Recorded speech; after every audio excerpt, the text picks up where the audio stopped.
Prime Minister Ulf Kristersson and NATO Secretary General Mark Rutte. Following the press conference, the webcast will be available on the Swedish government website, government.se.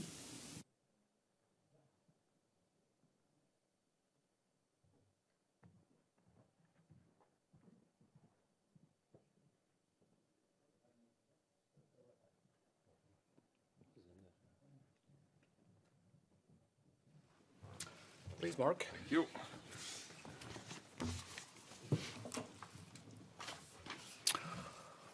Okay. Secretary Rutte, dear Mark, welcome to Sweden. Welcome to Stockholm. Really happy to see you here. If you don't mind, I will just give a few remarks in Swedish due to the yesterday night's events in the Middle East. Det är ju ett redan mycket allvarligt och spänt läge i Mellanöstern. Det som nu händer i en instabil region riskerar att göra saker betydligt värre. Det är det första, och det länder ju i grund och botten bara fram till att det finns en mycket bred samsyn om att Iran inte kan tillåtas utveckla kärnvapen. Det skulle inte bara vara ett hot mot hela den regionen utan också mycket, mycket bredare hot än så. Har man sagt det så har ju vi och EU varit väldigt tydliga med att det här måste komma tillbaka till förhandlingsbordet. Uppmanar till återhållsamhet, tillbaka till förhandlingsbordet. Eskalera inte en konflikt i Mellanöstern som redan är otroligt spänd. Det finns också mycket breda risker i detta. Vi ser redan idag med anledning av det som händer i Mellanöstern, mer specifikt i Gaza, så ser vi betydande oroligheter på många håll runt också i vår del av världen. Det här kan driva upp det ytterligare. Risken för terrorhot och andra farliga aktiviteter på europeisk mark ökar i detta. Så vår uppmaning är deeskalering, tillbaka till förhandlingsbordet, säkerställa att Iran inte tillåts utveckla kärnvapen. Och i övrigt så följer vi naturligtvis utvecklingen extremt noga, minut för minut. Det finns inga uppgifter än så länge om svenskar som har råkat illa ut i detta, så vitt vi vet just nu. Ambassadpersonalen i Teheran är välbehållen. On that, Mark and I just had a productive meeting ahead of the upcoming NATO summit, as you realize. Exciting times in so many ways, important times as well. And during our discussion, I shared a few Swedish key priorities ahead of this summit. First, a united alliance is a strong alliance. Extremely important to stress that. In these challenging times, we need to stand together, and I'm very impressed by Mark Rutte's enormous efforts to build this unity ahead of the summit. Second, this is the moment where Europe must take great responsibility for our own defense. Sweden is a leading country to that. We want the summit to manifest strongly increased European ambitions and to set a new ambitious goal for defense spendings. A few months ago, as you know, the Swedish government announced our own plans for Sweden to make the biggest military build-up since the early days of the Cold War. That is a significant step for Sweden. And today, I'd like to confirm that Sweden will reach a new NATO spending target of 5% to GDP, where at least 3.5% to GDP will be allocated towards core defense requirements to fulfill NATO's new capability targets. That is a Swedish decision, and of course we will formalize that again after the NATO summit in The Hague. My government has already announced the increase to 3.5% of GDP, and we did that because we realize that regardless of the NATO summit decision, we are in a specific geographical situation where we need to meet the future threats from Russia. And the backdrop is, of course, the war of aggression against Ukraine, but also the fact that we know Russia since very, very many years. Russia is the threat to Ukraine, but not only to Ukraine, but all European countries and to the alliance. And I think there is a growing sense of urgency. I think that will be reflected also in Mark Rutte's comments among allies that more countries need to do the same thing right now. Third, supporting Ukraine's right to self-defense against Russia. That strengthens the security across the Euro-Atlantic area. It also defends the rules-based world order, which benefits people all over the world. I think Sweden's entry into NATO slightly more than 1 year ago meant that we bring geography and we bring capacity to the alliance. And in terms of geography, I normally say just look at the map. Sweden is one of the largest European countries in NATO in terms of pure size, and we have the longest Baltic Sea coastline, and our historic experience in naval operations in the Baltic Sea is unmatched by any other nation, on the sea, under the surface, and in the air. Regarding Russia, we see increased activity, including Russia allocating more resources than usual to the Baltic Sea right now. We also see that our targeting of the shadow fleet is affecting Russia's economy and diminishing its resources. And together with allies, we will continue and, if needed, ramp up our activities in the Baltic Sea. Now we stand ready as a basing and staging area for the Allied reinforcements. This will strengthen NATO's ability to carry out operations in Northern Europe, in the Baltic Sea, and to reinforce the eastern flank, thereby strengthening the alliance as a whole. Which brings me to our capabilities. I won't bore you in details, but we joined NATO last year as a net security provider to the alliance, bringing some important national strengths across air, land, surface, subsurface, cyberspace, and space domain. For us, all these are kept together. Our advanced defense and space industries, combined with some of Europe's strongest cyber and intelligence capabilities, enhance the alliance capabilities. And since joining NATO, finally, and I won't brag now, but I just want to mention them, we have deployed hundreds of soldiers to NATO's multinational brigade in Latvia. We have sent Swedish fighter jets to NATO's air policing mission, helping to secure Allied airspace.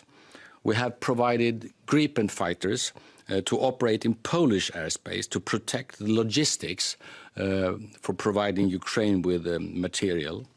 And we have contributed naval forces to NATO's minesweeping units and to NATO's enhanced presence at the Baltic Century, increasing the situational awareness, improve NATO's ability to respond to destabilizing acts in the Baltic Sea. Obviously, very necessary activities right now. And we are taking on the responsibility as a framework nation for NATO's enhanced forward presence in Finland. That is what we are trying to do right now. Finally, given the serious security situation right now, Sweden is entering a new phase of investment, building our country stronger through historic commitments to defense industry, to infrastructure, research and energy systems. And we do this in a scale we haven't seen for decades. Obviously, we do this in a very serious situation. We do because we need to do it, but we also think this is an investment that will bring security to Sweden, but also bring prosperity to Sweden. Thank you so much for being here, Mark. Please. Thank you, Ulf, and thank you for welcoming me to Sweden. It's always a pleasure to see you and to be back in beautiful Stockholm. And this is my first visit here as NATO Secretary General. And it is an honor to be here with our newest ally. Sweden has only been a member of our alliance for now 15 months, but you are already making major contributions across the alliance. Your forces strengthen our posture in the High North and in the Baltic region. As you said, you contribute to forward land forces in Latvia, and you will lead NATO's newly established forward land forces in Finland. Indeed, your Gripen fighter jets help patrol the skies over Poland, and your ships contribute to our enhanced military presence in the Baltic Sea through Baltic Sentry. Sweden is also one of NATO's 7 Arctic allies, and your expertise in the region has enhanced our posture in the High North and strengthens our ability to reinforce our Baltic allies. Last week in Brussels, NATO defense ministers agreed on an ambitious new set of capability targets. These targets describe what capabilities allies need to invest in over the coming years. from our air defense and fighter jets to tanks, drones, logistics, and of course personnel. And this is what it takes to keep our 1 billion citizens safe and to keep our deterrence and defense strong against a rapidly reconstituting Russia. So these targets, these capability targets, are the foundation for a new defense investment plan, a key priority which we will take forward during the NATO summit in The Hague. Last year, Sweden invested already 2.66% of your GDP on defense. And indeed, I welcome your government's strong determination to go much and much further. This is a clear demonstration of Sweden's commitment to collective defense.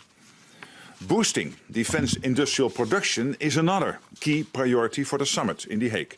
And Sweden also here is playing a leading role. Because you have a world-class defense sector. With companies like Saab, the leading supplier to the Swedish armed forces, and Volvo Defense. Sweden is helping to drive forward the modernization and resilience of our collective NATO defense industry. Sweden is also a hub of advanced research on defense industrial capabilities. Sweden is a staunch supporter of Ukraine. Since 2022, you have provided over 7 billion euros in military assistance to Ukraine, including 1.25 billion in the first 4 months of this year alone. In terms of GDP, this places Sweden among the top contributors to Ukraine. And I also welcome your investment in Ukrainian defense industry. You are truly leading by example. We are now less than 2 weeks away from the NATO summit in The Hague. And there I expect leaders to make bold decisions to further strengthen our deterrence and defense, including agreeing a new defense investment plan that would bring our defense investment to 5% of GDP over the next several years. This will ensure that allies have the forces, the capabilities, and also the industrial base required to meet the challenges of today and tomorrow. So, dear Ulf, thank you once again for your hospitality, your leadership, and your commitment to our transatlantic alliance. Thank you so much. Thank you so much, Mark. Thank you so much. And please, the floor is open. We'll start with a question from TT over here. Thank you very much. I would like to ask the General Secretary and also the Prime Minister, could you elaborate regarding the situation in the Middle East with Israel and Iran? You say that this could escalate. How and also what should the international community do right now in order to de-escalate the tensions? Well, it is obviously a rapidly evolving situation. And this was a unilateral action by Israel. So I think it is crucial for many allies, including the United States, to work as we speak to de-escalate. I know they're doing that. And I think that is now the first order of the day. To state the obvious, this could escalate. That's quite obvious. It could also de-escalate. Depends on what's going to happen the coming hours and days. And that's why I just said that basically we don't need an escalation in a region which is already so heated in so many ways. For the regional reasons, of course, but also for the risk for spreading problems around the world. So we call for de-escalation, but obviously it is the countries in the region that make their own decisions on that. Former Swedish PM Carl Bildt calls this an ongoing war right now. Do you agree with him? An ongoing war? Yeah, with the latest attack. Well, I mean, we have seen the warnings have been there. The risks for nuclear armament in Iran has been a big problem for many countries since long. There are reasons behind these negotiations that have been on and off for quite some time. So we take those threats seriously, very much so. If they were to develop nuclear arms, that would be a threat not only for that region, but for many, many more countries. So we take it very seriously. But the answer should be to de-escalate and get back to the negotiation table. All right, we'll do the next question from SVT. Thank you, Anders Öbrink, SVT. A question to you both. First, Mr. Secretary General, Sweden has recently seen a wave of suspected cyber attacks. What is your view? Was this expected when Sweden became a NATO country? And what can NATO do to defend and deter member countries against these kind of cyber attacks?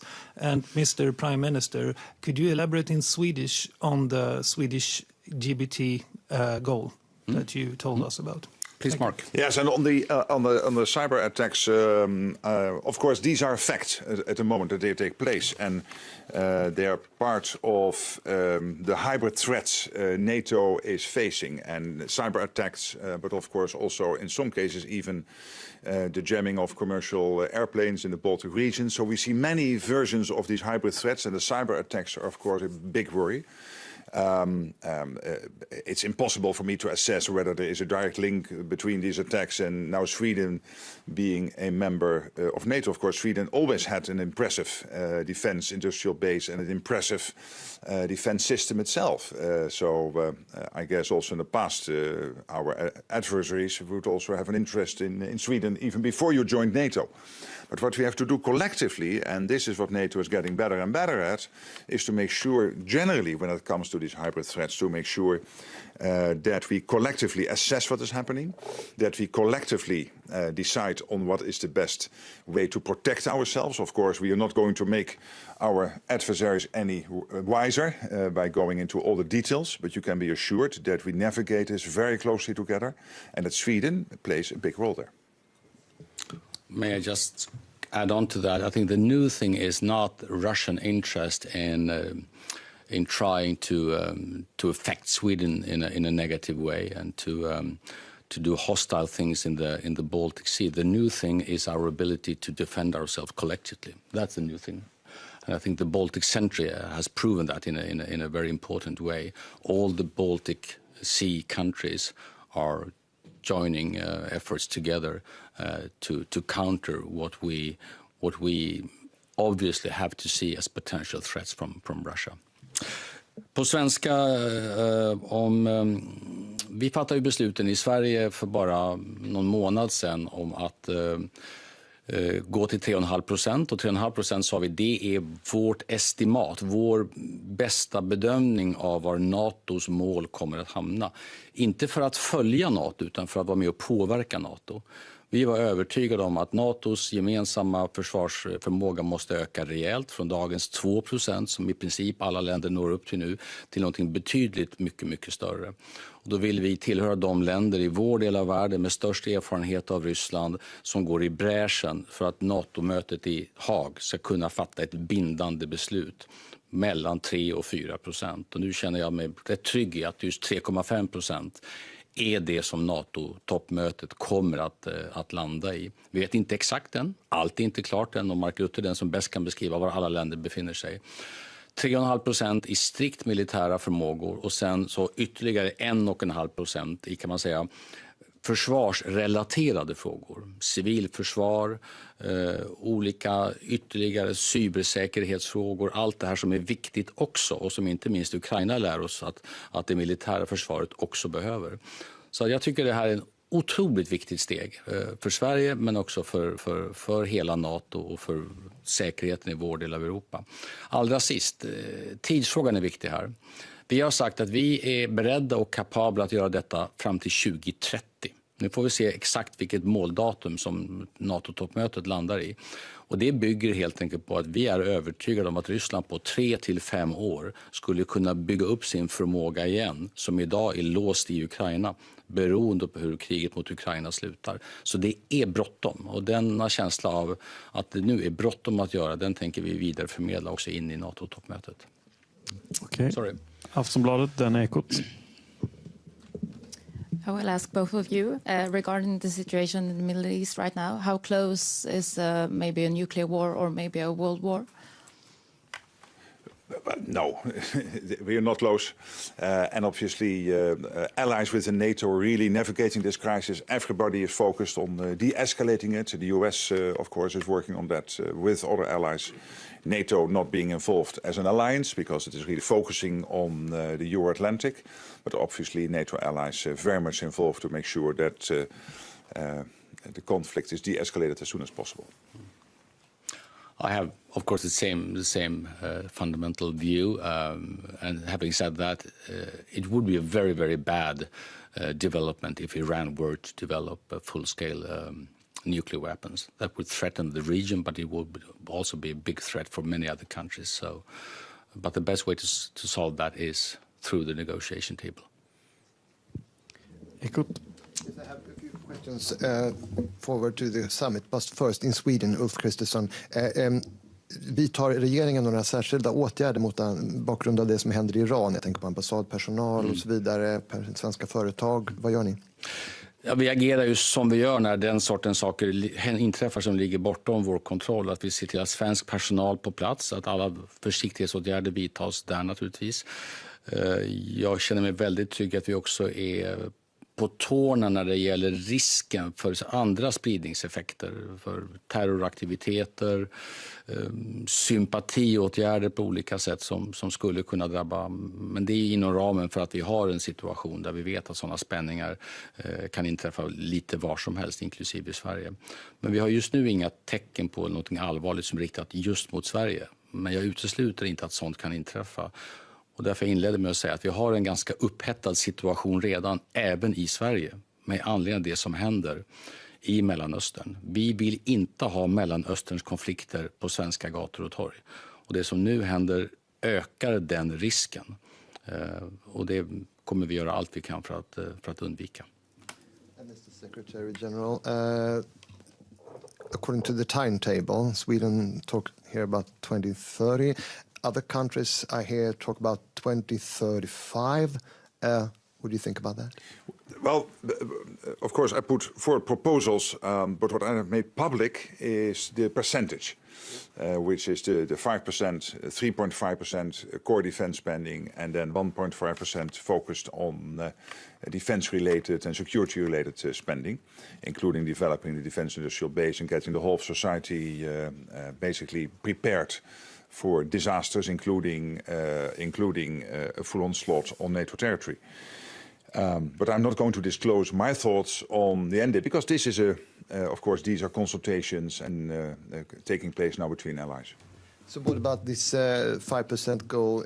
If we focus on the 1.5%, which is a new one, could that be investment also that could support the military, like railways, roads? Yes. Yeah. Can it also be the overall resilience of society? Yes. Yeah, so the idea here is the following. We have always focused as NATO and in all our discussions on the core defense spending. That's the famous 2% coming out of Wales, the Welsh pledge. And two things have happened. First of all, the Welsh pledge was basically this. It was just a figure plucked from the air. The new number, the 3.5 core defense spending, is really rooted now in this whole NATO defense planning process, from which we have decided the targets we need to achieve and the gaps therefore we have indicated there are to make sure that we can defend the 1 billion people living in NATO territory. So that's new, that we not only have a number, but that the number is rooted in facts, figures and deep studies on what NATO needs to defend the whole of NATO territory. The second new thing is that next to that old 2%, the new 3.5%, we also decided we have to focus more on everything defense related. Indeed, exactly as you said, that has to do with making sure your infrastructure can not only support your Volvo car, but is also able to support the tank, to make sure the tank can, for example, cross the bridge. It has to do with developing the defense industrial base, because what is really keeping me awake at night is, yes, of course, the defense spending, but I think we can get there in The Hague. I must say the longer-term reason to stay awake at night is that we are not producing enough to make sure that we can defend ourselves, for example, against the Russians, and they're rapidly reconstituting themselves, including their defense industrial base, having their whole economy now on a war footing. And that means that the 1.5% is also related to this, developing the defense industrial base. And then third, indeed, is the whole of society approach. You here in Sweden, and I met him, you have a minister who is solely responsible for, I don't know exactly what his job title is, but not for the defense part, but to make sure that the whole of society is prepared. Sorry for the way I explained it. You know better, of course, his exact job title, but I met the guy and I was really impressed, but also countries like Norway, the Baltics, Finland, but many other parts, including my own country, we have not something like that. We need to develop much more in terms of getting the whole of society prepared, and that is much more than making sure we have water for 3 days. Yes, that's also part of it, but it has to do with where do you go to if a disaster, natural disaster or a military disaster strikes your country. Where do you go to? What is your role? Who will do what, etc. So that is much more than only making sure that you have food and water for 3 days. I hear that Mark Rutte had a good meeting with Carl-Oskar Wåhlin. And yes. Honestly, when I appointed... I still don't know his job title. What was the job title? Minister for Civil Defense. No. So when I did when I appointed him, we realized that the first minister with that title and responsibilities since the Second World War. So I think that says something about the tradition, but also the needs we have right now. Okay, Reuters, if there was a question, then SVD. Okay, SVD. Okay.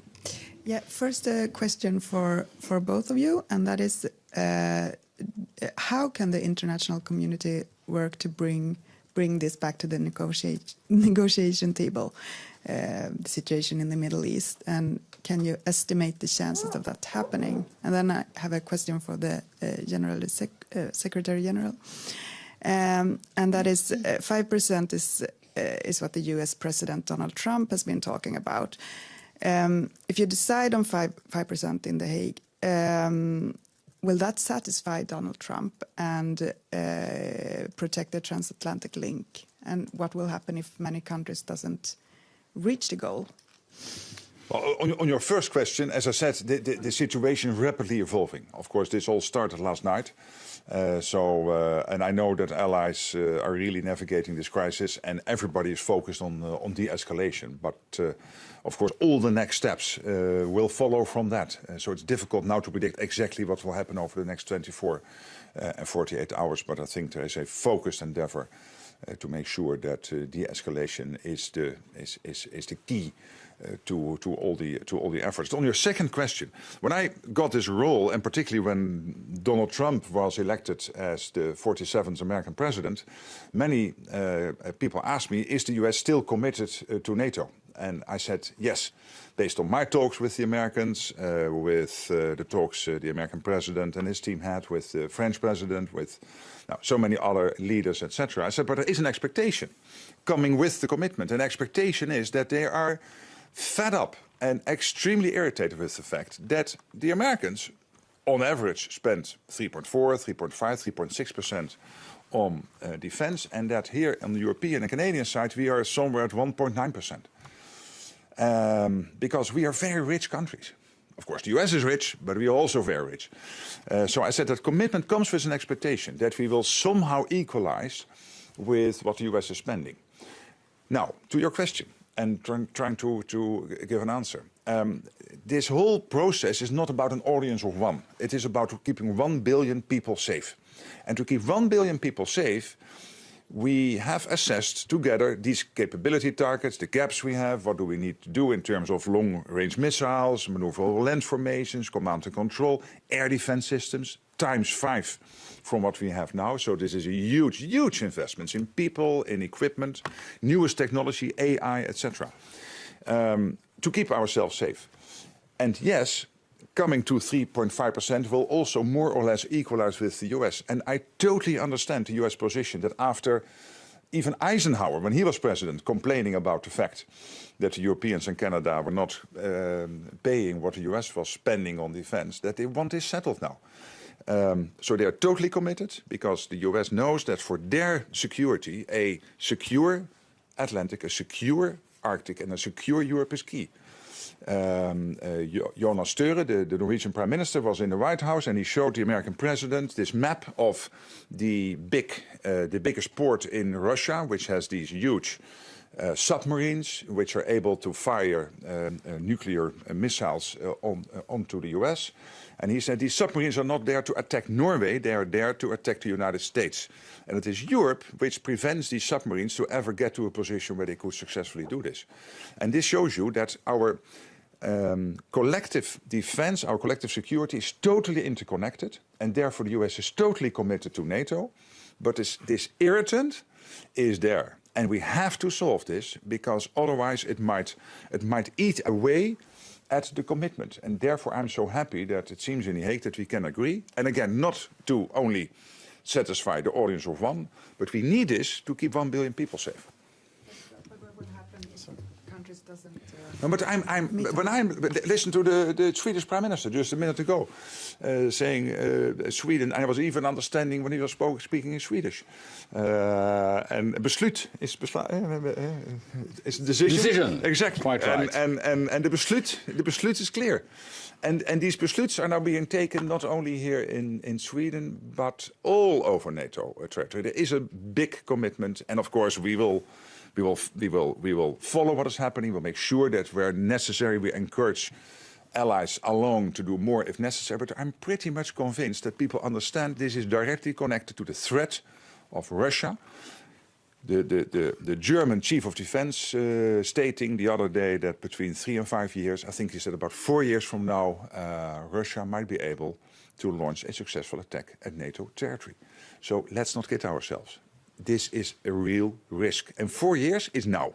It's not in 4 years. Basically, if you say 4 years, yes, 4 years, but obviously you have to prepare for that, so the preparations have to start now. And not only Russia, also China building up its military, working together with Iran, with North Korea, supporting Russia's war effort in Ukraine. So this world is totally different from 5 to 10 years ago. These besluts, that's a good one. Thank you. And with that, time is unfortunately up, so we'll have to end this press conference. Great. Thank you so much. Thank you. Thank you. Thank you. Thank you. Thank you. Thank you.